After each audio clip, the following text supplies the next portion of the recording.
Baik, yang kita bahas saat ini adalah bab inhiraful imam ba'das salam. Jadi bab ketika imam sesudah salam. Bapak dan Ibu yang berbahagia yang dirahmati oleh Allah Subhanahu wa taala, bahwa bagi seorang imam itu dianjurkan sesudah salam beberapa tuntunan. Di antaranya Bapak Ibu yang berbahagia yang dirahmati oleh Allah, yustahabbu lil imam idza sallama ayan harifa an musallah kemana yaminan wa yastaqbilan nas biwajhihi. Dianjurkan bagi imam apabila sesudah salam, jadi dianjurkan bagi imam apabila sesudah salam untuk menghadap ke arah makmum, yakni menghadap ke kanan atau menghadap ke arah jamaah. Ini tuntunan bagi seorang imam. Maka Bapak Ibu yang berbahagia yang dirahmati Allah, ketika ada imam pada saat selepas sholat kemudian menghadap ke arah jamaah atau menghadap ke arah kanan, itu bukan semata-mata kebiasaan, tetapi ini adalah sunnah Nabi Sallallahu Alaihi Wasallam. Malah di dalam kitab-kitab fikih disebutkan makruhnya bagi seorang imam yang tetap menghadap ke arah kiblat. Jadi justru kalau tetap menghadap ke arah kiblat pada saat selesai itu dimakruhkan.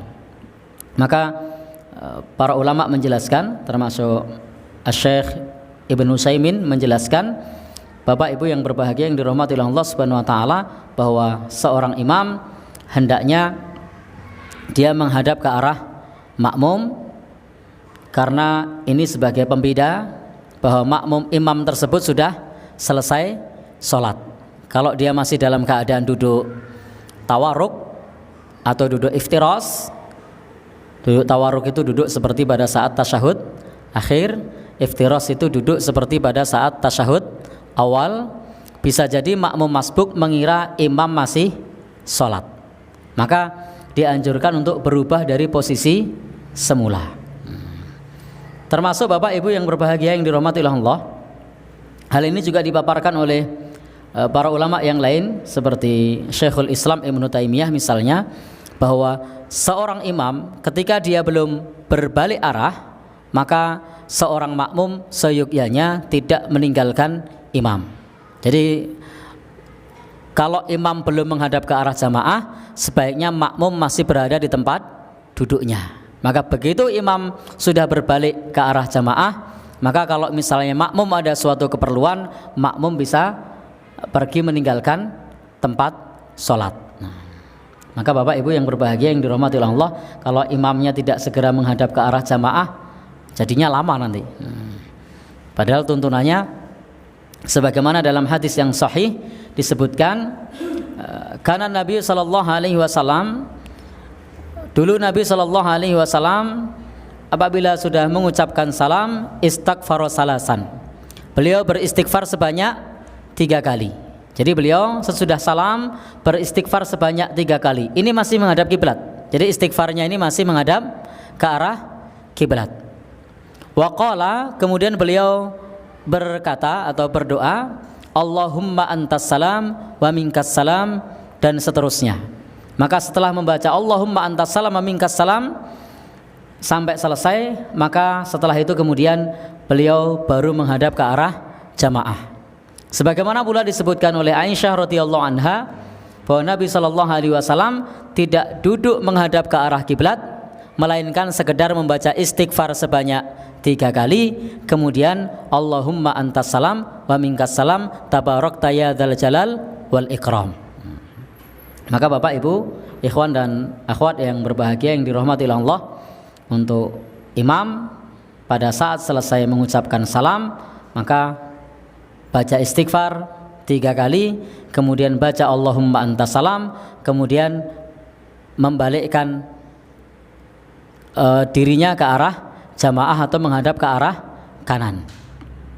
Nah, Bapak Ibu, kenapa li fi'lir Rasul sallallahu alaihi wasallam dzalika? Karena inilah yang dilakukan oleh Rasulullah sallallahu alaihi wasallam. Yang perlu diperhatikan pula, pada saat selesai salam, itu tidak perlu mengusap wajah, karena tidak ada dalil yang sahih yang menjelaskan kepada kita mengenai masalah mengusap wajah. Biasanya kan selepas sholat, Assalamualaikum warahmatullahi wabarakatuh, kemudian menoleh ke arah kanan dan menoleh ke arah kiri, salam pertama dan salam yang kedua. Setelah itu sebagian orang mengusap wajah. Ternyata memang Bapak Ibu yang berbahagia yang dirahmati Allah, tidak ada dalil yang sahih yang menjelaskan kepada kita untuk mengusap wajah. Andai pun misalnya itu mengusap wajah terjadi, itu semata-mata karena pada saat itu masjid di zaman Rasulullah Sallallahu Alaihi Wasallam tidak keramik, tidak marmer, dan tidak menggunakan alas seperti kita saat ini, sehingga tidak ada tuntunan bagi kita untuk mengusap wajah, karena memang tidak ada dalil yang menjelaskan mengenai masalah mengusap wajah, dalil yang sahih. Maka cukup sebagaimana di dalam hadis Nabi Sallallahu Alaihi Wasallam bahwa salat itu diawali dengan takbir dan diakhiri dengan salam. Jadi tidak ada yang menyebutkan diakhiri dengan mengusap wajah, tapi diakhiri dengan salam. Kemudian biasanya sesudah itu ada pula pada saat sedang sholat kemudian berjabat tangan, jabat tangan kanan kiri, kemudian mana lagi, ya depan dan seterusnya. Ternyata ini juga tidak kita temukan dalil mengenai masalah berjabat tangan. Maka imam tidak dituntunkan untuk berjabat tangan kepada makmum. Demikian pula makmum tidak ada tuntunan untuk berjabat tangan dengan makmum yang lainnya atau juga kepada imam. Meskipun harus kita akui di tempat kita, di masyarakat kita, ini sudah menjadi satu pemandangan yang umum. Setelah selesai sholat biasanya berjabat tangan, karena prinsip jabat tangan itu adalah ketika bertemu dan berpisah. Ini prinsip berjabat tangan itu adalah ketika bertemu dan berpisah, bukan setelah sholat.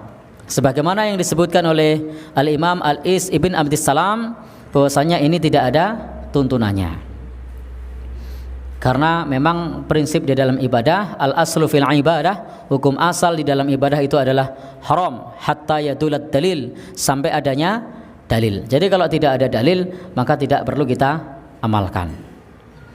Memang banyak hadis umum yang menjelaskan kepada kita tentang berjabat tangan, tapi itu hadis umum pada saat orang bertemu dan berpisah. Ma min muslimani yaltaqiyani yatasofahani.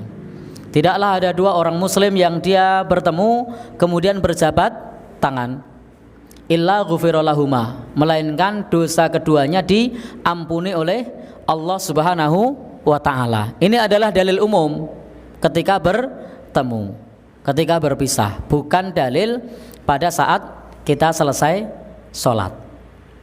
Maka Bapak Ibu yang berbahagia yang dirahmati Allah Subhanahu wa taala, mestinya kita bisa menempatkan dalil.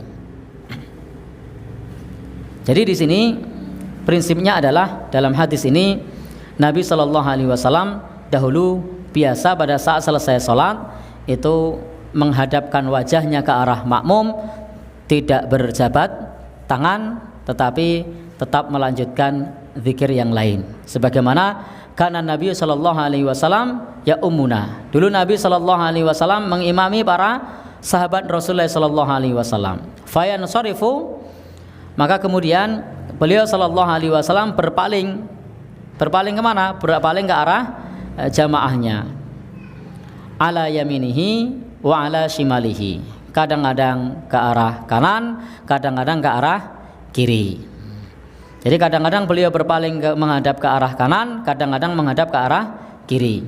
Di satu hadis menyebutkan beliau sering menghadap ke arah kanan, di hadis yang lain menyebutkan beliau sering menghadap ke arah kiri. Demikian pula menghadap ke arah jamaah. Wa yastaqbilan nas biwajhihi. Jadi menghadap ke arah jamaahnya. Maka ini adalah satu sunnah Rasulullah Sallallahu Alaihi Wasallam ketika beliau menjadi imam. Maka kita bisa mencontoh beliau Sallallahu Alaihi Wasallam. Jadi tidak langsung setelah selesai salam itu tidak langsung berbalik, tetapi menunggu sejenak, sekedar membaca istighfar sebanyak 3 kali, kemudian membaca Allahumma antas salam. Karena kalau kita jumpai tidak sedikit yang setelah salam kemudian langsung berbalik arah. Nah, sunnahnya sebagaimana disebutkan oleh Syekh Ibn Utsaimin ketika beliau menjelaskan mengenai hadis-hadis yang semacam ini, disebutkan seperti itu. Demikian pula tadi pernyataan dari Aisyah radhiyallahu anha.